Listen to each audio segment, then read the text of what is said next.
আমরা সামনের সপ্তাহে প্রথম মিটিং করব এবং ওখানে একটা স্ট্র্যাটেজি কৌশল অথবা কিভাবে আপার লিমিট লোয়ার লিমিট ঠিক করে অফিসার স্টাফ স্ল্যাব ঠিক করে ইনক্লুডিং পেনশনার এবার যাতে পে স্কেল এই মহার্ঘ ভাতার সুবিধা পেনশনাররাও পায় সেই ব্যাপারে সরকার একমত। তো সরকারের হয়ে যেহেতু আপনারা জানেন আমার আগে সচিব মহোদয় এখানে এসেছিলেন, ওনার নামও আছে এখানে। তো এটা খুবই একটা আমি মনে করি সময় উপযোগী, যেহেতু ইমিডিয়েট যাতে দেওয়া যায় এবং আমাদের থাকবে কি বলবো যে চেষ্টা থাকবে শর্টেস্ট পসিবল টাইমে সরকারকে সাজেশন দেওয়া, সরকার সাজেশন দিলে ইমপ্লিমেন্ট করবে এবং এটা যত তাড়াতাড়ি যায় তত ভাঙবো। এটা হলো একটা বিষয়। আরেকটা বিষয় যে একটু আগে আপনারা নিজেরাই দেখেছেন, এতক্ষণ কভার করেছে যে আমরা বলি বঞ্চিত নিবাস আমাদের যে নির্বাচন কমিটি সংক্ষেপ, আমি নিজেও এটার একজন আবেদনকারী মাইসেলফ। আমার না হঠাৎ করে 110 জন আগে চুক্তিতে আমাকে সরকার এনেছে, এর আগে তো আমি ওই কাতারই, এবং যখন ওইটা ফাইনাল হবে জিও হবে আমারও নাম থাকবে। এটা 10 তারিখে ডিসেম্বরের। আপনারা প্রথম আলো যদি কেউ থাকেন, আমি দেখলাম যে প্রথম আলো ডিটেলস কভার করছে। এটা প্রথম আলো এটা হেডলাইন করে, অথবা এটা নিয়ে আলোচনা করতে চান, that is the summary of the report. মূল রিপোর্টে কার কি নাম, কাকে কোন পদবি দেওয়া হয়েছে, এবং এটা আপনারা জানেন একটা চাকরি যারা করে মিনিমাম একটা ব্যাপার আছে, একটা প্রসেস আছে।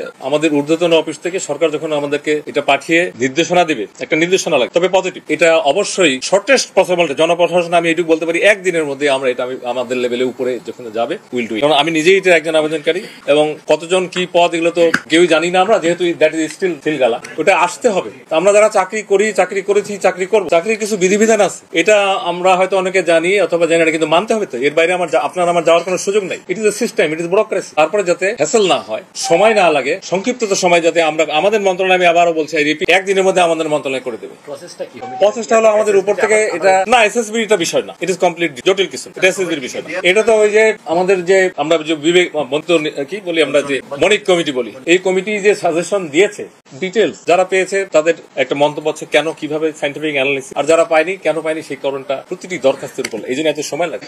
এইটা পদোন্নতি ঠিক না, এটা হলো আমি বলি সামাজিক মান মর্যাদা এবং আর্থিক সুবিধা। ওনার একটা পদ পদবি দিয়ে একটা জিও হবে, জিওর ভিত্তিতে ফাইন্যান্সিয়াল জিওতে তারা এই টাকাগুলো পাবে। এটা সরকার নীতিগতভাবে একমত, একটু সময়ের ব্যাপার, সবকিছুতে সময়। আমরা তো 16 বছর বঞ্চিত ছিলাম, এখন 16 দিনে তো হয়নি, সেটা অন্য ইস্যু। সেটা আমি অ্যাডভান্স বলার, আমার সরকারের ব্যাপারে আমি একটা অংশী, আমি সরকারের কাজ করি। আমি কিন্তু সরকার বলতে যেটা বোঝায় নীতিগত সিদ্ধান্ত, যেটা হলো অ্যাডভাইজারি, আগে যেটা ছিল মন্ত্রী পরিষদ, এখন হলো অ্যাডভাইজারি কাউন্সিল, চিফ অ্যাডভাইজারের নেতৃত্ব, এবং কোনো ইস্যু মাননীয় রাষ্ট্রপতি পর্যন্ত যায়, এগুলো স্বাভাবিক নিয়মেই কাজ করবে। আমি শুধু এইটুকু স্ট্রেঞ্জেন্স বলতে পারি যে আমাদের এন্ডে এখানে একদিনের বেশি বিলম্ব হবে।